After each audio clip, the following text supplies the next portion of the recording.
आप सभी का स्वागत है। आज एक बार फिर मैं इम्पोर्टेंट क्वेश्चन का बोला था, तो आज से अपन स्टार्ट करते हैं। जो कृषि विज्ञान की दृष्टि से, जो एग्जाम की दृष्टि से, जेएड एचआर बीएसयू की दृष्टि से जो इम्पोर्टेंट क्वेश्चन होंगे महत्वपूर्ण कृषि विज्ञान के, वो मैं डेली के डेली यहाँ करवाऊंगा। तो आपसे निवेदन है कि चैनल को ज्यादा सब्सक्राइब शेयर करें, ताकि जेएड एचआर की बीएससी करने वाले, तैयारी करने वाले बच्चों के फायदा हो जाए। और इम्पोर्टेंट पिछले साल या आज से 10 साल पहले, 7 साल पहले एग्जाम में पूछे हुए सवाल ही मैं बता रहा हूँ, ताकि उनसे क्या आपको अंदाजा लगा जाए कैसे कैसे क्वेश्चन आते हैं और कैसे सोल्व किया जाता है। तो चलो अपन स्टार्ट करते हैं। पहले क्वेश्चन का नाम है कि खुरपका मुंहपका रोग है। देखो, खुरपका मुंहपका रोग होता है, इसमें बोला जाता है FMD, food mouth disease. FMD क्या बोला जाता है? एफएमडी। ये रोग मुख्य रूप से किसके द्वारा होता है? विषाणु द्वारा। किसके द्वारा? विषाणु द्वारा। भेड़ बकरियों में ज्यादा रोग होता है, मुंह में साले पड़ जाते हैं, उसके कारण ये रोग होता है, इसे एफएमडी बोला जाता है। और ये वेरी इंपॉर्टेंट और फेमस क्वेश्चन है, हर बार एग्जाम में पूछा जाता है कि एफएमडी खुरपका रोग किससे फैलता है, क्या होता है। इसके बारे में अपन एनिमल हस्बेंड्री के बारे में पढ़ेंगे, तब बताऊंगा इसके बारे में डिटेल। अब तो इतना याद रखना कि खुरपका मुंहपका रोग किससे होता है?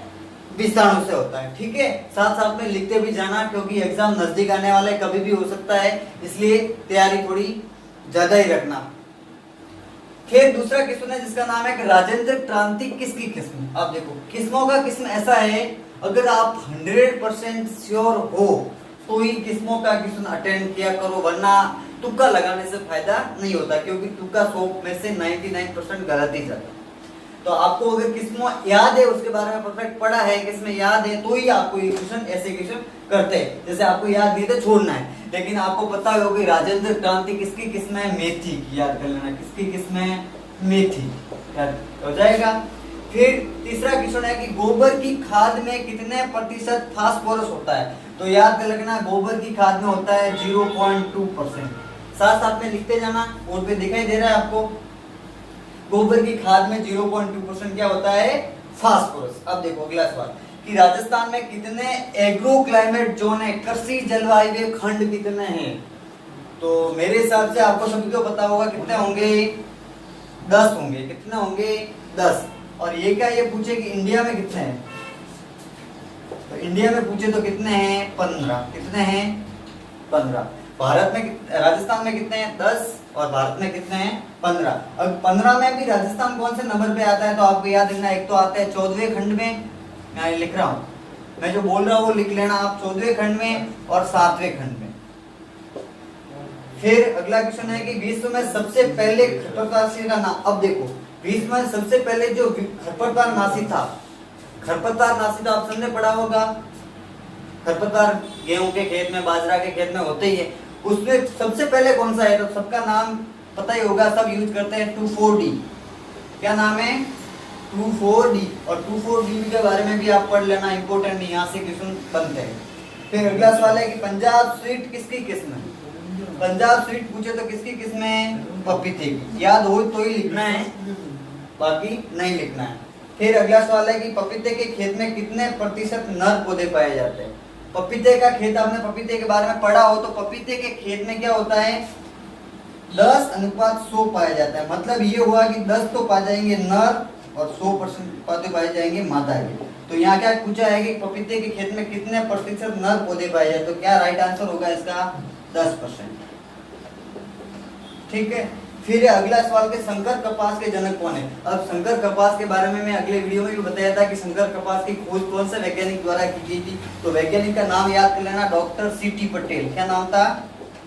सीटी पटेल। ये भी लिख लेना साथ साथ में। फिर पेक्टिन की मात्रा नापी जाती है। अब मैंने पिछले वीडियो में बताया था कि पेक्टिन की मात्रा किससे नापी नहीं, उपकरण बताया था आपको, जेलीमीटर या जेल मीटर। जेल से जेली मैंने बताया था, जेली को नापने के लिए, पेक्टिन की मात्रा नापने के लिए जेल मीटर। फिर भारत की मृदाओं में सबसे अधिक कमी वाला शुष्क पोषक तत्व, इंडिया की जो सोइल होती है उसमें माइक्रोन्यूट्रिएंट्स कम कौन सा पाया जाता है? कमी पाई जाती है। ऐसा माइक्रोन्यूट्रिएंट कौन सा है? सबको पता ही होगा, नहीं पता तो लिख लेना, जिंक। जिंक की सबसे ज्यादा कमी पाई जाती है, इसलिए तो मृदाओं में आजकल जिंक सल्फेट, जिंक की जो भी उत्पाद होते हैं वो सॉइल में उपयोग लेते हैं। फिर अगला क्वेश्चन है कि खजूर का प्रवर्धन किससे करते हैं? प्रोपगेशन ऑफ खजूर, खजूर का प्रवर्धन किससे करते हैं? तो याद रखना ऑफ शूट द्वारा। किसके द्वारा? ऑफ शूट द्वारा। किसके द्वारा? ऑफ शूट द्वारा।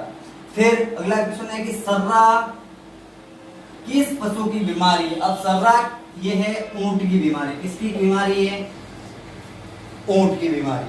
फिर अगला सवाल है कि सिरोही किसकी नस्ल है? अब देखो सिरोही किसकी नस्ल है? तो पशुपालन में देखते हैं कि सिरोही अपन होगी बकरी की नस्ल होती है। किसकी होती है? लिख लेता हूं यहाँ पे, बकरी की नस्ल होती है सिरोही, याद कर लेना। अब देखो विजय किसकी किस्म है? मैंने अभी बताया कि किसमें आपको 100% याद हो तो ही करो, आगे करने से तो फायदा नहीं, क्योंकि तुक्का लगाने से तो कोई फायदा है ही नहीं। फिर देखो कि विजय किसकी किस्म है? तो याद करना ना, विजय किसकी किस्म है? चने की। मैं आपको किस्मों के बारे में जो हर बार एग्जाम में पूछते हैं इंपोर्टेंट किस्मों के बारे में एक दिन बता दूंगा, समझ में लेना, वो पढ़ लेना एक बार। और भी आपको अगर याद होती वो किस्मों के बारे में नॉलेज है तो और भी पढ़ लेना। लेकिन जो मैं पढ़ा रहा हूँ वो इंपोर्टेंट किस्में ही है। जैसे राजेंद्र क्रांति मेथी की हो गई, पंजाब सीड ये भी पूछी हुई कई बार, पपीते की हो गई। अब यहाँ विजय पूछी है तो किसकी है? चने की है। फिर अगला क्वेश्चन है कि मृदा केंद्रीय मृदा लवणता अनुसंधान संस्थान का। अब देखो केंद्रीय मृदा लवणता अनुसंधान संस्थान है अपने करनाल हरियाणा में। कहाँ है? करनाल हरियाणा में। ठीक है, करनाल हरियाणा में एक और संस्थान बड़ा है, बात मैंने बताया था, जो इंस्टीट्यूट का वीडियो डाला था उसमें बताया था। क्या नाम था उसका? NDRI, national dairy research institute. ये भी कहाँ है? करनाल हरियाणा। फिर है कि फालसा का कुल क्या है? ये भी इंपॉर्टेंट है, याद कर लेना। फालसा होता है उसका कुल होता है टीलिएसी।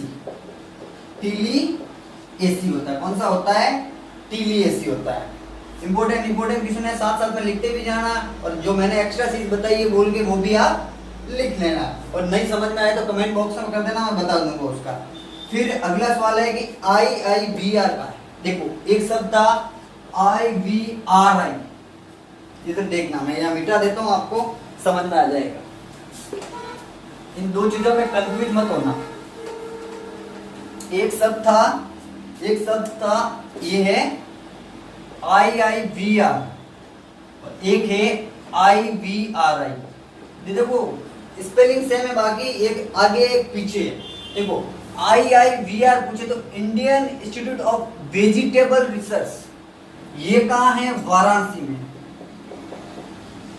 वाराणसी कहाँ है? यूपी में। ठीक है, और ये तो मैंने इंस्टीट्यूट में बता ही दिया है आपको कि इंडियन वेटरनरी रिसर्च इंस्टीट्यूट कहाँ है?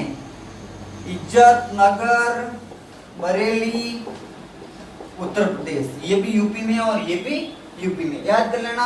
IVRI और IIVR। तो इसका आंसर क्या हो जाएगा? वाराणसी, उत्तर प्रदेश।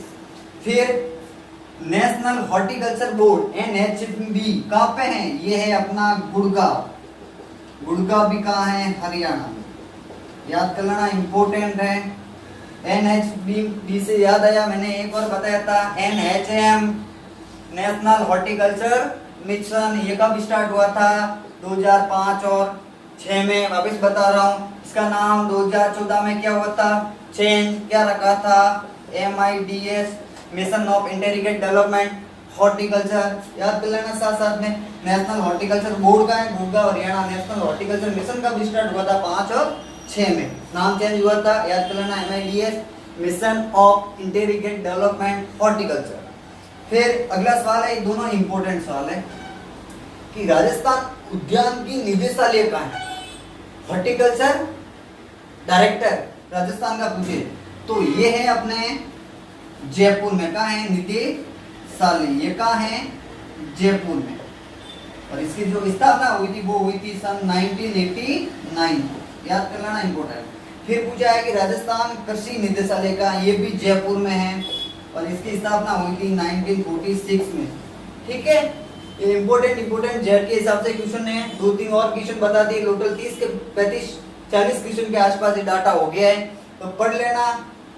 इंपॉर्टेंट सवाल है, और भी डेली के डेली डालता रहूंगा। अब सीरीज स्टार्ट होगी ये क्वेश्चनों वाली, डेली के डेली आपको क्वेश्चन सॉल्व करवाऊंगा। जेड की तैयारी अच्छे से करना, एग्जाम कभी भी हो सकता है, कभी भी डेट घोषित हो सकती है और कभी भी एग्जाम होगा, अचानक होगा, इसलिए तैयारी कंटिन्यू रखना। और 12th की जो बुकें हैं वो जरूर पढ़ना। 12th के पीछे वाले क्वेश्चन तो देख के ही जाना एक बार, जेईटी के एग्जाम में इंपॉर्टेंट है। और किस एग्जामिनर का कुछ पता नहीं कह सकते कहां से क्वेश्चन डालेगा, ठीक है, याद कर लेना।